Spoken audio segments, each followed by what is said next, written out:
ሰላም ውድ የኢሪሳት ተከታታዮች ለነሐሴ 11 2026 የተዘጋጁ የማለዳ የአማርኛ ስፖርት ዜናዎችን ከዚህ ሰዓት ጀምሮ ወደ እናንተ ይደርሳሉ። አብራችሁን ቆዩ። በቅድሚያ አሰልጣኝ ዮሐንስ ሳህሌ ለ2027 የአፍሪካ ዋንጫ ማጣሪያ የ39 ተጫዋቾችን ስብስብ ይፋ አደረጉ።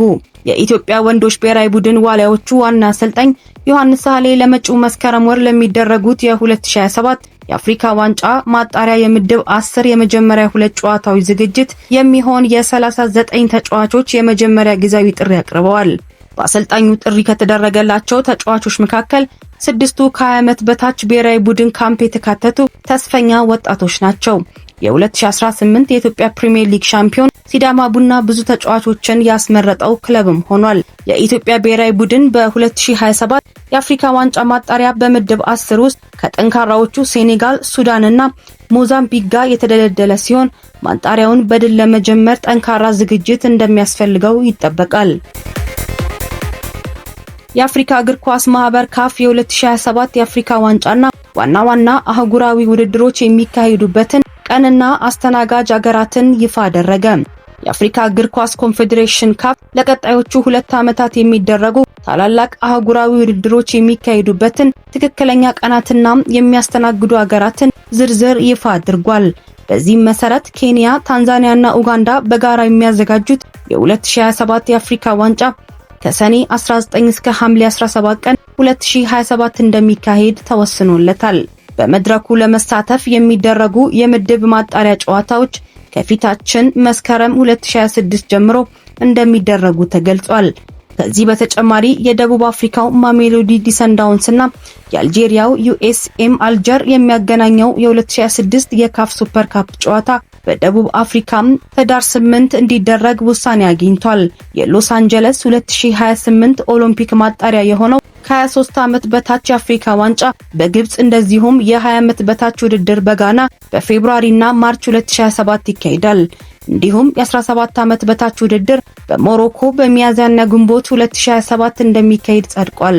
በመጨረሻም የኮንፌዴሬሽኑ ስራ አስፈጻሚ ኮሚቴ የ2032ቱን የአፍሪካ ዋንጫ በጋራ ለማስተናገድ ፍላጎት ያሳዩትን የቡርኪና ፋሶ፣ ማሊና ኒጀርን ጥያቄ ተቀብሏል።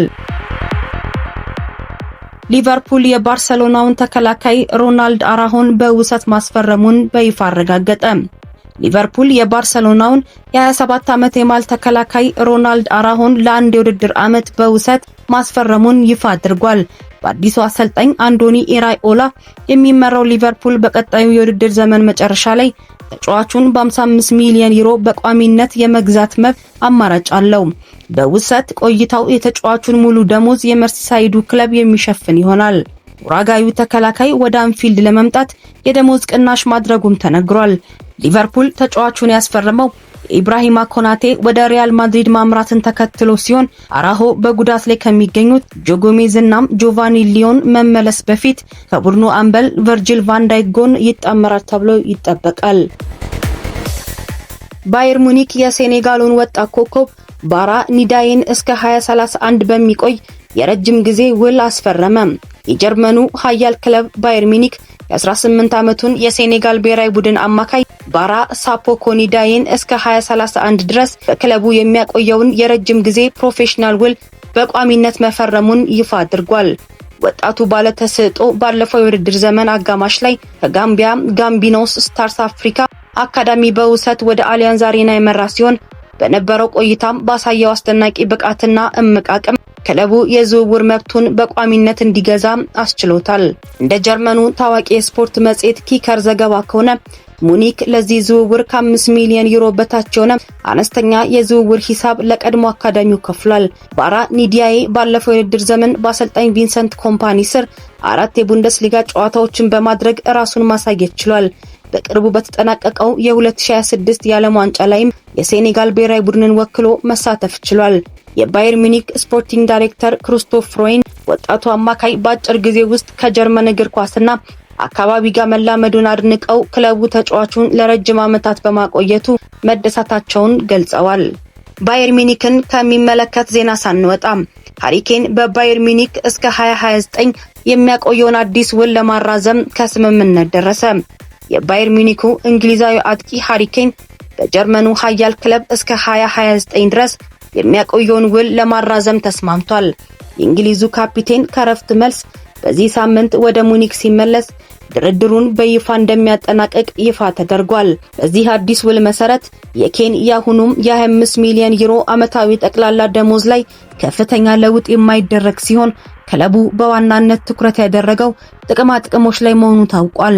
ኮኮቡ አጥቂ በ2025-26 የውድድር ዓመት ለባየር ሚኒክ በሁሉም መድረክ ጨዋታዎች 61 ግቦችን ሲያስቆጥር በቡንደስሊጋው ባስመዘገበው 36 ግቦች የዘንድሮውን የአውሮፓ ወርቃማ ጫማ ሽልማት ለሁለተኛ ጊዜ አሸንፏል።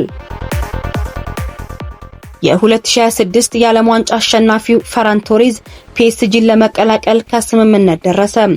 የባርሰሎናው አጥቂ ፈራን ቶሬዝ ወደ ፈረንሳዩ ግዙፉ ክለብ ፒኤስጂ ለመዘዋወር በግል ጥቅማ ጥቅም ሙሉ ስምምነት ላይ ደርሷል። በቅርቡ በተጠናቀቀው የ2026 የዓለም ዋንጫ ፍጻሜ ላይ ለስፔን ብሔራዊ ቡድን የማሸነፊያዋን ወሳኝ ግብ ያስቆጠረው የ26 ዓመቱ የፊት መስመር ተጫዋች በፓሪስ የመጫወት ከፍተኛ ፍላጎት እንዳለውና ባርሰሎናን መልቀቅ እንደሚፈልግ ለክለቡ የበላይ ኃላፊዎች በይፋ አሳውቋል። ቶሬዝ ወደ ፓሪስ ለማምራት የወሰነበት ዋናው ምክንያት አብሮት ከሰራውና በአሁኑ ወቅት የፒኤስጂ አሰልጣኝ ከሆኑት ሉዊስ ኤንሪኬ ጋር ዳግም ለመገናኘት ባለው ጉጉት ሲሆን ከፈረንሳዩ ክለብ ጋር የረጅም ጊዜ ውል ለመፈረም ሙሉ ፈቃደኝነቱን አሳይቷል። ፒኤስጂ ያቀረበው የመጀመሪያ የ40 ሚሊዮን ዩሮ ቋሚ ክፍያ እንደዚሁም እየታየ የሚጨመር የ10 ሚሊዮን ዩሮ ጥያቄ በባርሰሎና በኩል ውድቅ ቢደረግም ሁለቱ ክለቦች በ50 ሚሊዮን ዩሮ አካባቢ የመጨረሻ ስምምነት ላይ ለመድረስ እንደቀረቡ መረጃዎች ያመለክታሉ።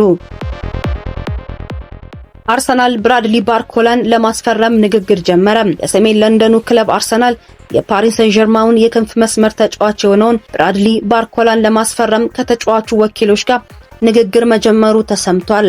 የ23 ዓመቱ ፈረንሳዊ ኮከብ ቀደም ሲል ከሊቨርፑል ጋር በግል ጥቅማ ጥቅም ዙሪያ ተስማምቶ የነበረ ቢሆንም ሊቨርፑልና ፒኤስጂ በክፍያ መጠን ላይ መግባባት ባለመቻላቸው ዝውውሩ ሊዘገይ ይችላል። ይህንን አጋጣሚ ለመጠቀም ያሰቡት መድፈኞቹ የዝውውር ሂደቱን ለመጥለፍ ንግግር የጀመሩ ሲሆን ተጫዋቹም ወደ ለንደን የማምራት ከፍተኛ ፍላጎት እንዳለው ተገልጿል።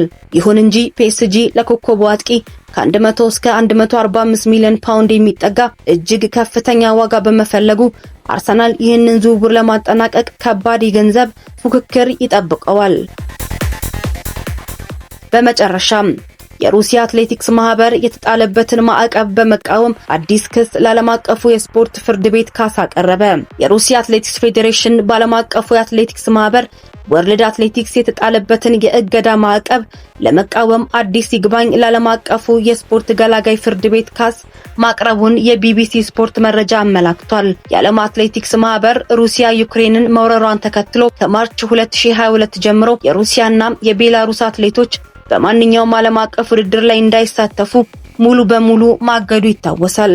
የሩሲያ አትሌቲክስ ዋና ስራ አስፈጻሚ ቦሪስ ያሬሼቭስኪ በሰጡት መግለጫ ውሳኔው የፌዴሬሽኑን መደበኛ ስራ ከማስተጓጎል ባለፈ በተለይ በወጣት አትሌቶች ላይ የሚደርሰውን የስፖርት እድገት የሚጎዳ በመሆኑ ፍትህ ፍለጋ እስከ መጨረሻው እንደሚታገሉ አስታውቀዋል። ይህ አዲሱ ክስ ከመቅረቡ በፊት ፌዴሬሽኑ ባለፈው ወር ሐምሌ ላይ በተመሳሳይ የእገዳውን ማራዘሚያ በመቃወም ለብቻው ሌላ ክስ መስርቶ የነበረ ሲሆን አሁን ግን የድርጅቱን መብት የሚጋፉ ተጨማሪ ገደቦችን በመቃወም ሁለተኛውን ክስ በይፋ ከፍቷል። እንደ አኳቲክስ፣ ጂምናስቲክና ቦክሲንግ ያሉ ሌሎች የዓለም አቀፍ የስፖርት ማህበራት የሩሲያ አትሌቶች በገለልተኛ ሰንደቅ ዓላማ ስር እንዲወዳደሩ ገደቦችን እያቀለሉ ቢሆንም የዓለም አትሌቲክስ ማህበር ግን እስካሁን ጥብቅ አቋሙን እንደቀጠለም ይገኛል። ውድ የኤሪሳት ተከታታዮች ለዛሬ ለዕለተ ማክሰኞ ማለዳ ያዘጋጀናቸውን የተመረጡ የአማርኛ ስፖርት ዜናዎችን ወደናንተ አደረስን። ስለተከታተላችሁን እያመሰገንን በቀጣይ በመጪው አርብ በአዳዲስና ወቅታዊ ስፖርታዊ መረጃዎች እንድትጠብቁን እየጋበዝን ለዛሬ አበቃን።